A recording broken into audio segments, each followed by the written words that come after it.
Mello, it is amazing to see you. You look amazing.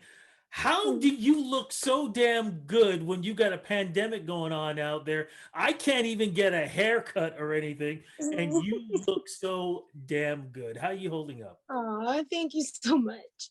Um, Lighting. but I don't think yeah, so. I'm doing well. I'm holding up. I'm frustrated like everybody else. Can't wait to get back to normal. Uh, and that's where I'm at. A lot of us are dealing with, of course, the words mental health issues. People have really been dealing with that. What have you been doing? I know music is a big part of it, but what's some of the other things that you've been doing to just get through the day and just keep your mind occupied? A lot of cooking. I'm trying new recipes because we can't go to restaurants and stuff. I try to do restaurant style meals, stuff that we haven't had before. Presentation is important. Garnishing is important. Plating is important. Um, that stuff, I love to cook and I'm pretty good at it. So if I may Wow. say so myself. Are you watching those that shows? Are you watching those shows? Because there's like 1,001 different cooking shows now. Are you watching them and sort of trying to see if you can do the same thing? Not necessarily. I do a lot of YouTube, but I do watch Gordon Ramsay. The king. Right? I like the one with the kids. He's nice to the kids. They don't get to be idiot sandwiches.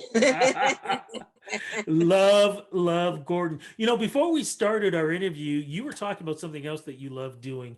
And I've been doing that also for the last couple of years too, gardening. What is it about Yeah. gardening that you love so much? I love the flowers. I mean, I love growing my own food also. It's really gratifying. And I love just seeing the plant progress. They're like my plant babies. And you know what what I was Plant doing last year? babies. Plant babies. Yes, I have to be a good plant mom. If you're a plant killer, you're not a good plant mom. And the thing is, you have to keep in mind, just like cooking, everything is fixable. I mean, if it's dead, completely dead, okay, it's done. But if you see it wilting a little bit, or there's a brown leaf, you just clip it off. It's all maintenance, and put a little band-aid on it, and it's gonna do better. So if part of a plant is dying, if you remove it, the Mhm. plant won't be focused on trying to fix that dead part. Okay, I'm going to call you a plant mama. Okay, Oh, so oh. what advice can you have for me? Because I'm at a war right now with dandelions. Because every morning when I wake up, I go check the lawn. There won't be anything there. And then out of the blue, somewhere, maybe an hour or two later, one or two of them pop up like, is it okay? Is it okay? Okay, let's come out. And of course, I Oh got to my goodness. dig in deep and get them out. What advice do you have to get rid of dandelions? When you pull them out, you have to get the root. Mhm. And it could be an issue where your neighbor has dandelions and they're not as anal about it as you might be. They're just letting them blow everywhere. Because then the seeds are coming over and replanting on your property. So that's what's happening there. So unless you want to, if you have an attached lawn, you can casually kind of do theirs too. Because Mhm. actually, my neighbors in the front, they're attached. Their lawn's attached to mine, and I seen the biggest dandelion plant with the ones you blow and make a wish, like Yeah, yeah, they yeah. had that. And I was like, I heard the music. And I was like, actually, I was sneaking over there at night and pulling their weeds. And then I noticed their flowers were dying. So I started deadheading them. And then I confessed to them one day. I was like, I've been kind of deadheading your plants in the middle of the night. I said, I hope it's okay. And they're like, it's okay. So then I just took the whole basket down and I went to work. It just, if it's gonna mess your property up, you gotta either do it yourself or tell them, because they might not know. But you don't want to be that neighbor that's like, you need to this and you need to that. It's like, Yeah. okay, look, nobody needs to do what you want. You have to make a compromise, right? Okay, So now I thank know that they don't mind. thank you for that. You are truly the garden mama. I love Oh, that. But you are also a Juno nominee, multi Juno nominee. You are considered one of Canada's leading recording artists, whether it be R and B or whatever genre it is. like you have been a strong fabric throughout this Canadian music scene. And one of the amazing things that I've been able to see from you, and we've been able to talk about this for the last 13 years, is you have no problems in dropping back into your roots. Because the last time we spoke, we were getting to the roots of rock, and that is part of the stuff that you do and love to sing. 100%. Music doesn't have a genre to me. Like, it doesn't need a genre. It's either it's good or it isn't, right? I mean, Mhm. as long as it has a message and you can relate to it and it feels good. I mean, sometimes I'll listen to music and I don't listen to the words. Most of the times I don't. And unless there's like a small child there, and then I realize this is a swearing song. That's when I hear the lyrics, like turn it off. But it's like it starts with a vibe and a feeling. And if it feels right, you start moving to it like, what is this? This is great, right? So yeah. I don't feel like music should have a genre. It's just good or not. So why did you decide to record a rock album? It was a rock album, right? Or would you call it a rock album? It was no, it was just a single. Single, It was that's right. a single. Yeah.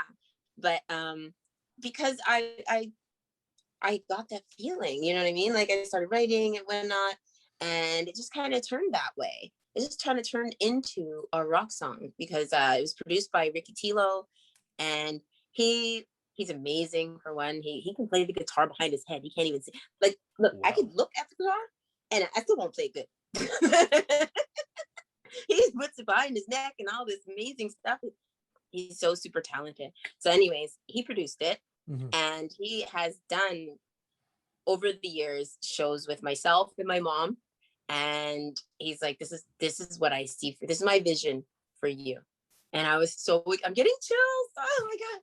I was so excited to actually be able to write something with him, Mhm. because it's one thing to do Proudberry, and you know it's not just Proudberry, but I'm saying it's one thing to do like a Tina Turner tribute show, which I love doing. It's therapeutic. I'm missing it so much.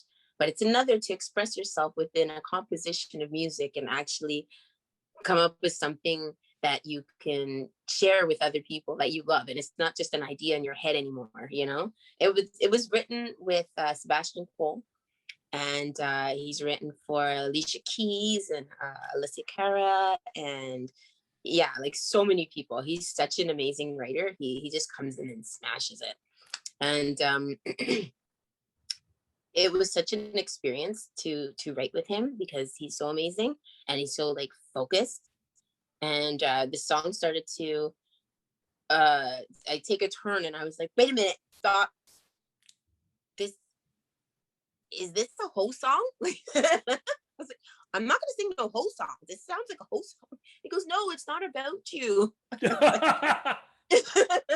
Right? He's like, no, what the direction that I was thinking was like the new Lady Mhm. Marmalade, I don't know. But get you, yeah, yeah, yeah. Right? So I was like, yes, I'm all in again. Let's go back to where we were at. But yeah, so that's the direction of that record. And like I said, there's super talented people on it. I love that it reminds me of being on stage with my mom due to the rock and roll aspect of it. And I love that I got to work with my very dear friend, Ricky Tilo. And I love being able to share it with everybody. And I know it's left, but if you really, really know me, it isn't left. It's funny that you say Lady Marmalade, and I hope I said that correctly myself too, because this new single actually reminded me of almost like a newer version of that song. So I guess to me, it's Really? like honest, no lie, it really does to me remind me of that. Of course, people are going, well, what song is he talking about? You have a new R&B single out. Talk a little about Yeah. that, please. That's called Listen. It's on my new album called Where I'm At. And that, okay, I got a beat from Static Selecta. He's a huge deal in the hip hop community, and he's a very accomplished hip hop DJ and producer. And when I heard it, it just sounded so dramatical. I was like, what's going on? I feel like the single commands your attention. As soon as it comes on, it's like, dun, That's how I felt. So then I thought that the writing that to accompany this music's beautiful composition needs to be strong. It needs to be a message. It's felt like Young and the Restless to me. So I'm like, yeah, I need to write some drama on this. You know, I didn't so much as think it like that, but I felt it. So I'm putting it into words now to explain to you what I was feeling in the moment. And I just went to work, and I love the song itself. In fact, I love the entire album. I'm so proud of it. I do feel like it's my best work yet. And when it was finally done, I actually cried because I couldn't wait to share it with everybody. And yeah, the album's called Where I'm At, because my first album was called Where I'm Going. And then the next album, because there was a break, was called Anticipation, because so many people were like, "Why are you gonna come out with something else?" I was like, "Okay, that's Anticipation." And now it's Where I'm At. It's a new album. I had said jokingly to my DJ, I said, my next album is going to be from the old folks home, and it's going to be titled Where Am I? Well, we definitely know where you are, because when we hear your music, you are in a place of love, respect, and sharing, because that's what your music really is all about. And when we look at what this single you just talked about, a very powerful message, whether it be for women and whether it be for men too. Talk a little bit about that, please. Yes, Listen is about the end of an emotionally abusive relationship. Um, when we were kids, there was a little nursery rhyme, or just kind of a poem. Sticks and stones may break my bones, but names will never hurt me. And you know what? That's totally wrong. That is totally wrong. Names do hurt, and being treated a certain way does hurt. It actually makes your brain function differently. So selfish entitled people will demand you do things that they want you to do. But nobody gets to demand that from anybody. It's up to you what you want to do. So it's important to realize that. And so I was trying to bring awareness to that kind of situation, because people don't realize it. It's like there's conditioning, and nobody treats somebody like that right off the jump. They're always nice first, and then it's slowly testing you if you what you'll put up with. So you got to make sure that you always stand your ground and never let yourself fall into a situation where people are treating you this way. And it's not necessarily a spouse or a mate. It could be a friend, and it doesn't have to be the opposite sex. It could be anybody. Like, we kind of touched on the pandemic earlier on, and before the interview, and I was talking about the comparison of narcissistic abuse and how we're being made to stay inside and being forced, and how we're being dealt with. And it feels so selfish, entitled. It feels like we're being bullied, and I'm not happy about it, but I'm not running outside to be like, I'm free. I mean, I don't know if I should, but, and I mean, there's this total scare factor to where it's like, okay, well, if it's possible that this could happen, I don't want to make myself sick. And of course, I don't want to make my family sick. But I think that's part of it, to make you feel like you're endangering people. If you notice online, people are showing off their arms. I got it. I did my part. And it's like medical records are private. I mean, people don't go to the doctors and say, I got my herpes shot. Look at me, I'm good. Like that's private. Like, what are you doing? It's another manipulation of do what you're being told. Look, I did it. I did my part. I don't care. Good for you. That's nice. But don't put your medical records online. you know it feels weird to me anyway. I so agree with you on that. When I see everybody posting that, I'm just like, okay, great, but why are you posting this? I don't know why, but people have their reasons for whatever they're doing. I'm just curious though, where did the inspiration for this song come from? Just dealing with this myself, and through different situations, through life, through I I'm not trying to toot my own horn, but I know that I'm a nice person, and I like to do things for people.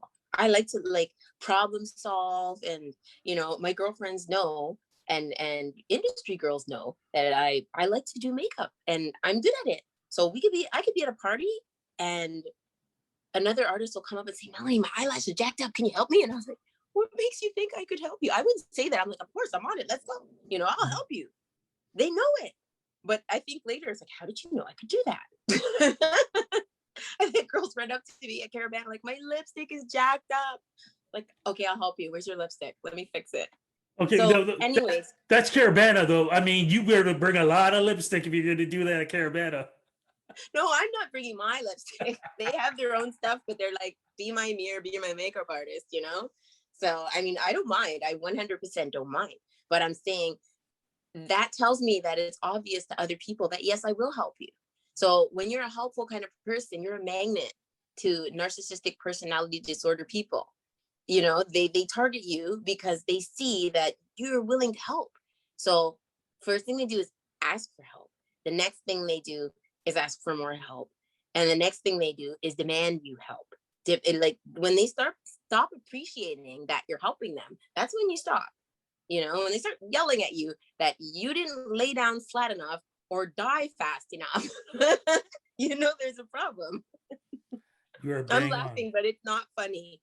No, you are bang on with that. This is, you know what a great message through a great song. The rest of the album, what's more of the feel on it? You kind of mentioned earlier, but I want to go back to it. What's the feel of the rest of this album?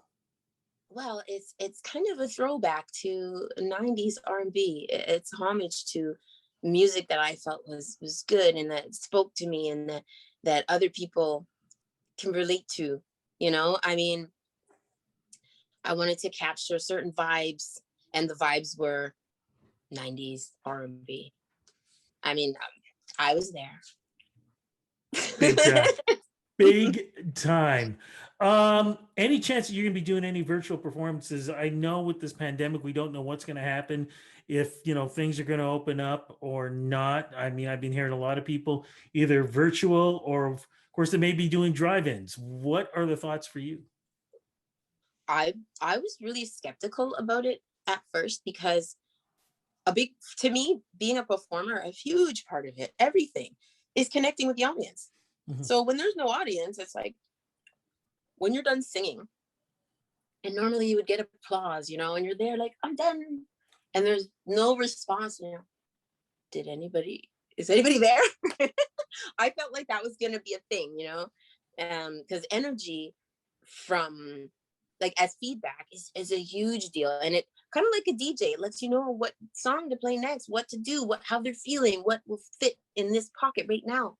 So I did a live as my listening party with my DJ Grouch, and it was set up by my manager, Maurice Laurent. And it was amazing. It felt amazing to me. And the crazy thing is I could feel the people. So I almost broke down in tears. I'm actually gonna break down again. I could feel the people, which is what my biggest fear was, is that I wouldn't be able to have that connection. So yes, I'll totally do a live. As for Fantastic. when, I don't know yet. I don't know if I have to be invited to one or make my own, but we'll see. And it's Looking gonna be soon. looking forward to it. As we are wrapping this up, we have talked about tough times and people are going through tough times. What advice can you give folks, especially even other artists who, they're trying to make a living, some haven't reached the level that you have and some are actually leaving the business because they're just, I got to get a job. I can't play anywhere. I can't do anything. I can't get my music out. Nobody knows who I am. What advice can you give them, or even just people in general who are going through this tough time? What advice can you give them to be able to hold on to their dreams? Basically, just stay active, doing what you love. Even trying to get through this pandemic and um, distract your mind with things that make you feel good, because that is protecting your mental health. If you love to play guitar, you play guitar every day. Play it every day. Take half an hour and do it in the morning or the afternoon, another half an hour at night. Like when you first got lessons, go back to that and ground yourself. And everything else will happen after that. But do what makes you feel good, and do online streams for your friends and your Facebook people and your Instagram people. Let them know you're there, but do it for you.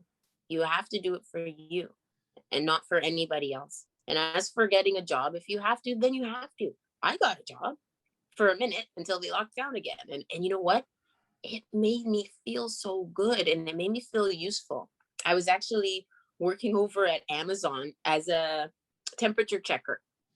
So you don't touch anybody, they just walk through and you either give them a thumbs up or you tell them they have to go to the next area to be screened where you do like a temperature thing, which that never happened.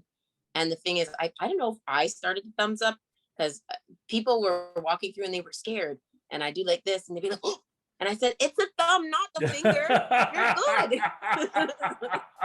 So interacting with people again felt so good. And I had a shield and you have to sanitize and wear your gloves and this and that. And then when we locked down again, they're like, okay, we don't need you anymore. And I said, that's okay. I did it for 2.5 weeks.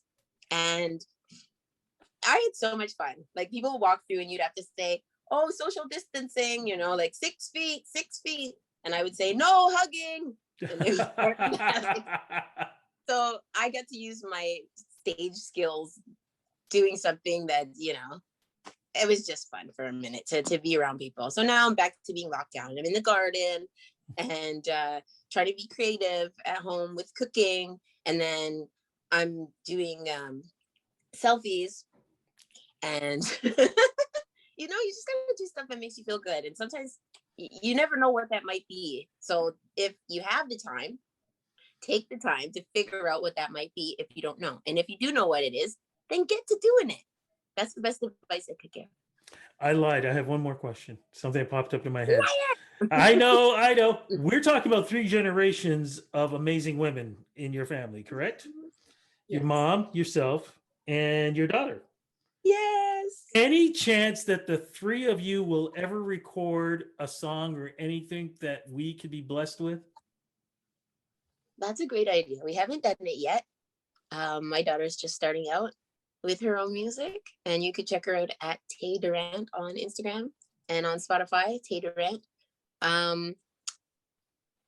She didn't ask me for any help. She just started doing it, but she's done my mom's show with us, and we didn't have to rehearse her. She's watched girls audition. She's watched the show for years, and she amazes me. Just the little things that come out of her, and I don't have to tell her nothing. So she wrote her own songs. She arranged her own music, like vocally, her arrangements or whatever. Actually, we have a song coming out. I just had a loss for words. I'm all in mommy mode, like my babe. But look out for Tay Durrant, and then you'll see what we have coming. But as for with my mom, of course, we just have to actually set that in motion. But we sing together all the time for no reason. So I cannot wait for it. Mello, thank you so much for this interview. Thank you for all the interviews that you've given me in the past. Thank you for the beautiful music. Thank you for the friendship, but just thank you for being such a leader in this industry. We could not do this without you. Thank you.